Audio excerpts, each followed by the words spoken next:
John Wesley சொல்றாரு, இந்த பூமியிலே மனிதனை விட்டு விட்டு கடவுள் எந்த ஒரு காரியத்தையும் செய்ய மாட்டார். God will not do anything on earth without a man asking for it.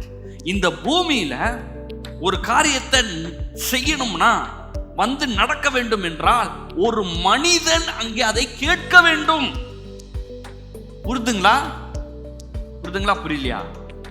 கடவுளா செய்ய மாட்டாரா? செய்ய மாட்டாரே. அவரா பார்த்து செய்யலாம்ல. நான் படுற கஷ்டம் எவ்வளோ கஷ்டம்.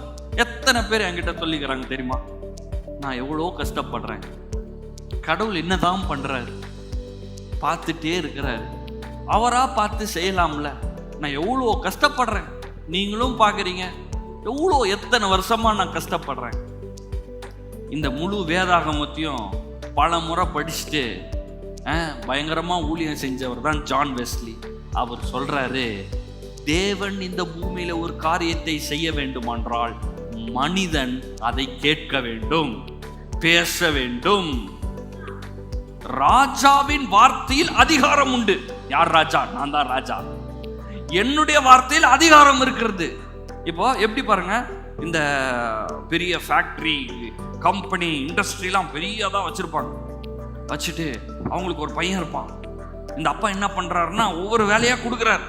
நீ அதை போய் செய், இதை போய் பார்த்துடுவான், அந்த பேங்க்குக்கு போ, அந்த ஆஃபீஸரை பாரு, எல்லாம் அனுப்பிச்சி விட்டு இவர் இன்னும் பார்த்துன்னுக்கிறார். எப்படி பண்றான், கரெக்டாக பண்றானா, கரெக்டாக போறானா, வர்றானா, என்ன வேலையை கொடுத்து பார்க்குறாரு.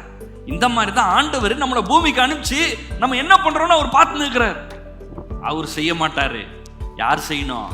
நான் தான் செய்யணும். செழிப்பாகிற வழி சாவி யார் கையில் இருக்கு?